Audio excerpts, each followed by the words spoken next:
ಜ್ವರಕ್ಕೆ ಮೊದಲ ಬಲಿಯಾಗಿದೆ.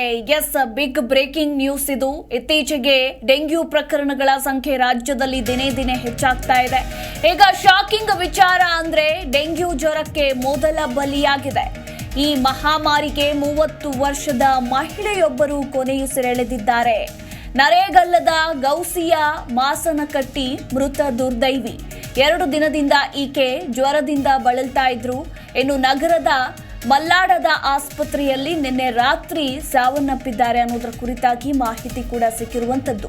30 ವರ್ಷ ಈಕೆಗೆ ನರೇಗಲ್ಲದ ಗೌಸಿಯಾ ಮಾಸನಕಟ್ಟಿ ಮೃತಪಟ್ಟಿರುವಂತಹ ದುರ್ದೈವಿ. ಒಂದು ಕಡೆ ಮಳೆಗಾಲ ಕೂಡ ಶುರುವಾಗ್ತಾ ಇದೆ. ಸೊ ಇತ್ತೀಚೆಗೆ ರಾಜ್ಯದಾದ್ಯಂತ ಡೆಂಗ್ಯೂ ಪ್ರಕರಣಗಳ ಸಂಖ್ಯೆ ಕೂಡ ಹೆಚ್ಚಾಗ್ತಾ ಇರುವಂತದ್ದು. ಆರೋಗ್ಯ ಇಲಾಖೆ ಈ ಕುರಿತಾಗಿ ಕಟ್ಟುನಿಟ್ಟಿನ ಕ್ರಮಗಳನ್ನು ತೆಗೆದುಕೊಳ್ಳೋದಕ್ಕೂ ಕೂಡ ಮುಂದಾಗಿದೆ. ಇನ್ನು ಇದೇ ವಿಚಾರಕ್ಕೆ ಸಂಬಂಧಪಟ್ಟಂತೆ ಇವತ್ತು ಡಿಸಿಎಂ ಡಿಕೆಶಿ ನೇತೃತ್ವದಲ್ಲಿ ಸಂಬಂಧಪಟ್ಟ ಅಧಿಕಾರಿಗಳ ಜೊತೆ ಸಭೆ ಕೂಡ ಇರುವಂತದ್ದು. ಎಲ್ಲಾ ಬೆಳವಣಿಗೆಗಳ ನಡುವೆ ಈಗ ಡೆಂಗ್ಯೂ ಜ್ವರಕ್ಕೆ ಮೊದಲ ಬಲಿಯಾಗಿದೆ. 30 ವರ್ಷದ ಮಹಿಳೆ ಕೊನೆಯುಸಿರೆಳೆದಿದ್ದಾರೆ. ಇನ್ನು ಮತ್ತೊಂದು ಕಡೆ ವೈದ್ಯರ ನಿರ್ಲಕ್ಷ್ಯ ಅಂತ ಮೃತ ಸಂಬಂಧಿಕರು ಗಂಭೀರ ಆರೋಪವನ್ನ ಮಾಡಿದ್ದಾರೆ. ವೈದ್ಯರನ್ನ ಇದೇ ಸಂದರ್ಭದಲ್ಲಿ ಮಹಿಳೆಯ ಸಂಬಂಧಿಕರು ತರಾಟೆಗೆ ತೆಗೆದುಕೊಂಡಿದ್ದಾರೆ. ತಪ್ಪನ್ನ ಮುಚ್ಚಿ ಹಾಕಲು ಹಣ ನೀಡಲು ಮುಂದಾದ್ರ ವೈದ್ಯ ಅನ್ನೋ ಪ್ರಶ್ನೆ ಕೂಡ ಎದುರಾಗಿದೆ. ಇನ್ನು ಹಣ ಬೇಡ, ನಮಗೆ ಮಗಳನ್ನ ಕೊಡಿ ಅಂತ ಸಂಬಂಧಿಕರು ಗೋಳಾಡಿದ್ದಾರೆ. ಮಲ್ಲಾಡದ ಆಸ್ಪತ್ರೆ ವೈದ್ಯ ಹಣವನ್ನ ಕೊಟ್ರು ಅನ್ನೋದ್ರ ಕುರಿತಾಗಿ ಮಾಹಿತಿ ಕೂಡ ಸಿಕ್ಕಿರುವಂತದ್ದು.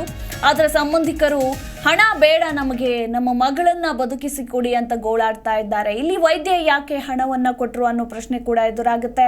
ಹಾಗಿದ್ರೆ ತಮ್ಮ ತಪ್ಪನ್ನ ಮುಚ್ಚಿಕೊಳ್ಳೋದಕ್ಕೇನಾದ್ರೂ ಹಣವನ್ನ ನೀಡೋದಕ್ಕೆ ವೈದ್ಯ ಮುಂದಾದ್ರ ಅನ್ನೋ ಪ್ರಶ್ನೆ ಕೂಡ ಎದುರಾಗಿರುವಂತದ್ದು. ಒಟ್ಟಾರೆ ಇದು ರಾಜ್ಯದ ಜನರಿಗೆ ಶಾಕಿಂಗ್ ವಿಚಾರ. ಡೆಂಗ್ಯೂ ಜ್ವರಕ್ಕೆ ಮೊದಲ ಬಲಿಯಾಗಿರುವಂತದ್ದು. ಡಿಸ್ಚಾರ್ಜ್ ಮಾಡಿಕೊಡ್ರಿ, ನಾ ಬೇರೆ ಕಡೆ ಹೋಗ್ತೀನಿ, ಬೇರೆ ಕಡೆ ಇಲ್ಲ ಆರಾಮ ಆಕತಿ ಬೆಳಗ್ಗೆ ಮಟ್ಟ 200% ಗ್ಯಾರಂಟಿ ನಾ ಕೊಡ್ತೀನಿ ಅಂತ ಇವರು ಹೇಳ್ಯಾರ. ಅವ್ರ ಆಮೇಲೆ ಸಿಸ್ಟರ್ ಹೇಳ್ಯಾರ, ಇವರು ಡಾಕ್ಟರ್ ಹೇಳ್ಯಾರ. ಆಮೇಲೆ ನಾವು ಎಷ್ಟು ಹස්සಲ ಹೇಳಿ ಅವ್ರು ಸಿಟ್ಟಾಗಿ ಬಂದು ನಮ್ಗೆ ಎಷ್ಟು ಸಲ ಹೇಳಬೇಕು ಗೊತ್ತಾಗಂಗಿಲ್ಲ.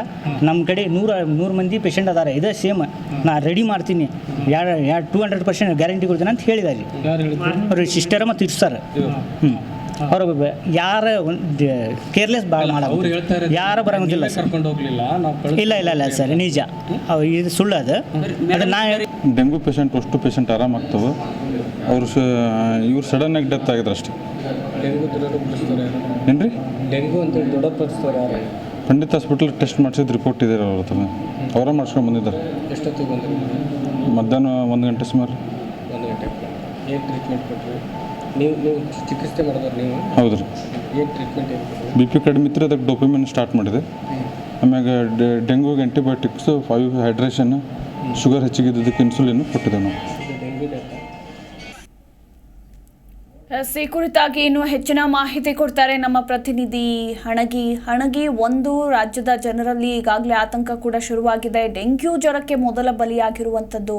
ಮತ್ತೊಂದು ಕಡೆ ಕುಟುಂಬಸ್ಥರು ಗಂಭೀರ ಆರೋಪವನ್ನ ಮಾಡಿದ್ದಾರೆ. ವೈದ್ಯರ ನಿರ್ಲಕ್ಷ್ಯದಿಂದಲೇ ನಮ್ಮ ಮಗಳನ್ನು ನಾವು ಕಳೆದುಕೊಳ್ಬೇಕಾಯ್ತು ಅಂತ. ಸದ್ಯದ ಅಪ್ಡೇಟ್ ಏನಿದೆ? ಎಸ್ ಮಧು, ಏನಂದ್ರೆ ಹಾವೇರಿ ಜಿಲ್ಲೆಯಲ್ಲಿ ಡೆಂಗ್ಯೂಗೆ ಮೊದಲ ಬಲಿ ಆಯ್ತಾ ಅನ್ನುವಂತ ಒಂದು ಯಕ್ಷ ಪ್ರಶ್ನೆ ಕಾಡ್ತಾ ಇದೆ. ಜೊತೆಗೆ ಏನಂದ್ರೆ ಈ ಒಂದು ಡೆಂಗ್ಯೂ ಬಲಿ ಆಗಿರತಕ್ಕಂಥದ್ದು ಹಾವೇರಿ ಜಿಲ್ಲೆಯ ಒಂದು ಖಾಸಗಿ ಒಂದು ಏನು ಆಸ್ಪತ್ರೆ ಇದೆ, ಮಲ್ಲಾಡದ ಆಸ್ಪತ್ರೆ. ಆ ಮಲ್ಲಾಡದ ಆಸ್ಪತ್ರೆಯಲ್ಲಿ ಡೆಂಗ್ಯೂಗೆ ಮೊದಲ ಬಲಿ ಆಗಿದೆ ಅನ್ನುವಂತ ಪ್ರಶ್ನೆ ಕಾಡ್ತಿದೆ. ಜೊತೆಗೆ ಏನಂದ್ರೆ ಈ ಒಂದು ಡೆಂಗ್ಯೂಗೆ ಬಲಿ ಆದಂತಹ ಹಾವೇರಿ ಜಿಲ್ಲೆ ಹನಗಲ್ ತಾಲೂಕಿನ ನರೇಗಲ್ ಗ್ರಾಮದ ಗೌಸಿಯಾ ಮಾಸನಕಟ್ಟೆ ಅನ್ನುವಂತಹ ಒಬ್ಬ ಮಹಿಳೆ ಅಂತ ತಿಳಿದು ಬರ್ತಾ ಇದೆ. ಜೊತೆಗೆ ಏನಂದ್ರೆ ಈ ಒಂದು ಮಹಿಳೆಯ ಒಂದು ಬಲಿ ಆಗ್ಲಿಕ್ಕೆ ಪ್ರಮುಖವಾಗಿ ಮಲ್ಲಾಡದ ದವಾಖಾನೆಯಿಂದ ಒಬ್ಬ ವೈದ್ಯರೇ ಅನ್ನುವಂತ ರೀತಿಯಲ್ಲಿ, ಜೊತೆಗೆ ವೈದ್ಯರ ಅನ್ನುವಂತ ರೀತಿಯಲ್ಲಿ ಆ ಒಂದು ಗೌಸಿಯಾ ಅವರ ಏನ್ ಮೃತಪಟ್ಟಿದ್ದಾರೆ ಅವರ ಕುಟುಂಬಸ್ಥರು ಆಕ್ರೋಶವನ್ನು ಹೊರಹಾಕ್ತಿದ್ದಾರೆ. ಜೊತೆಗೆ ಬಹುತೇಕವಾದಂತಹ ಆರೋಪ ಪ್ರಮುಖವಾಗಿ ಡೆಂಗ್ಯೂವನ್ನ ಪಾಸಿಟಿವ್ ಆಗಿ ಬೇರೆ ಒಂದು ಖಾಸಗಿ ಆಸ್ಪತ್ರೆಯಲ್ಲಿ ಅದರ ಒಂದು ರಿಪೋರ್ಟ್ ಅನ್ನ ತೆಗೆದುಕೊಂಡು ಬಂದು, ಜೊತೆಗೆ ಮಲ್ಲಾಡ್ ದವಾಖಾನೆಗೆ ಬಂದು ಸರಿಸುಮಾರಾಗಿ ನಿನ್ನೆ 2 ಗಂಟೆ ಸುಮಾರಿಗೆ ಆ ಒಂದು ಪೇಷಂಟ್ ನ ಅಡ್ಮಿಟ್ ಮಾಡ್ತಾರೆ. ಜೊತೆಗೆ ಚಿಕಿತ್ಸೆ ಪಡ್ತೀವಿ ಅನ್ನುವಂತ ರೀತಿಯಲ್ಲಿ ಅಲ್ಲಿರ್ತಕ್ಕಂಥ ವೈದ್ಯರೇ ಏನಂದ್ರೆ ನಾವು ಬೇರೆ ಕಡೆ ತೆಗೆದುಕೊಂಡು ಹೋಗ್ತೇವೆ ಅನ್ನುವಂತ ಕುಟುಂಬಸ್ಥರು ಹೇಳಿದ್ರು ಸಹ ವೈದ್ಯರು ಇಲ್ಲ, ನಾವೇ ಸರಿಪಡಿಸ್ತೇವೆ, 200% ನಾವು ಆ ಡೆಂಗ್ಯೂವನ್ನ ವಾಸಿ ಮಾಡ್ತೇವೆ, ಆ ರೀತಿಯಾದಂತಹ ಗಂಭೀರವಾದಂತಹ ಒಂದು ಯಾವುದೇ ರೀತಿಯಾದಂತಹ ಭಯ ಪಡುವಂತ ಅವಶ್ಯಕತೆ ಇಲ್ಲ ಅನ್ನುವಂತ ರೀತಿಯಲ್ಲಿ ಆ ಕುಟುಂಬಸ್ಥರಿಗೆ ಹೇಳುವಂತ ಪ್ರಯತ್ನವನ್ನ ಅಲ್ಲಿ ಇರ್ತಕ್ಕಂಥ ವೈದ್ಯರು ಮಾಡಿದ್ದಾರೆ ಇದ್ದಾರೆ ಅನ್ನುವಂತ ರೀತಿಯಲ್ಲಿ ಕುಟುಂಬಸ್ಥರೇ ಆರೋಪ ಮಾಡ್ತಿದ್ರು. ಜೊತೆಗೆ ನಾವು ಬೇರೆ ಒಂದು ಹುಬ್ಳಿ ಆಗಿರ್ಬೋದು, ಬೇರೆ ಬೇರೆ ಕಿಮ್ಸ್ ಈ ರೀತಿಯಾದಂತ ಒಂದು ಆಸ್ಪತ್ರೆಗಳನ್ನ ಕರೆದುಕೊಂಡು ಹೋಗ್ತೀವಿ ನಮ್ಮ ಒಂದು ಮಗಳಿಗೆ ಅನ್ನುವಂತ ರೀತಿಯಲ್ಲಿ ನಾವು ಹೇಳಿದ್ರು ಸಹ ಈ ಒಂದು ವೈದ್ಯರೇ ಈ ರೀತಿಯಾದಂತ ಕೆಲವೊಂದಿಷ್ಟು ಟ್ರೀಟ್ಮೆಂಟ್ ಆದ್ರೆ ಬೇಡವಾದಂತ ಟ್ರೀಟ್ಮೆಂಟ್ ಜೊತೆಗೆ ಸರಿ ಸುಮಾರಾಗಿ ಯಾವುದೇ ರೀತಿಯಾದಂತ ಒಂದು ಸರಿಯಾದ ಟ್ರೀಟ್ಮೆಂಟ್ ಕೊಟ್ಟಿಲ್ಲ. ಈ ರೀತಿಯಾಗಿ ಇರತಕ್ಕಂತ ಹಿನ್ನೆಲೆಯಲ್ಲಿ ನನ್ನ ಮಗಳು ಜೊತೆಗೆ ನಮ್ಮ ಕುಟುಂಬದ ಒಬ್ಬ ಸದಸ್ಯರನ್ನು ಕಳ್ಕೋಬೇಕಾಯ್ತು ಅನ್ನುವಂತ ರೀತಿಯಲ್ಲಿ ಅಲ್ಲಿರ್ತಕ್ಕಂಥ ಕುಟುಂಬಸ್ಥರು ಮಲ್ಲಾಡ ದವಾಖಾನೆ ವೈದ್ಯರ ವಿರುದ್ಧ ಒಂದು ಆರೋಪ ಮಾಡ್ತಿರ್ತಕ್ಕಂಥದ್ದು ನಿಜಕ್ಕೂ ದುರಂತ. ಈ ಥ್ಯಾಂಕ್ ಯು ಹಣಗಿ ನಿಮ್ಮೆಲ್ಲ ಮಾಹಿತಿಗಾಗಿ.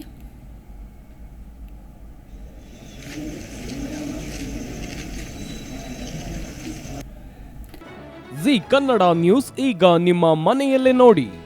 ಎಲ್ಲ ಕೇಬಲ್ಗಳಲ್ಲಿ ಈಗ ಲಭ್ಯ. Sun Direct 292, Jio TV 1334, U digital 162, city cable 51, GTPL 17, Abhishek cables 821, rock line telecommunication 51, Shri Basaveshwara number 60, Vinayaka digital number 53, in digital number 896ರಲ್ಲಿ. ನಿಮ್ಮಿಸ್ತದ ಜಿ ಕನ್ನಡ ನ್ಯೂಸ್ ನೋಡಿ ಆನಂದಿಸಿ.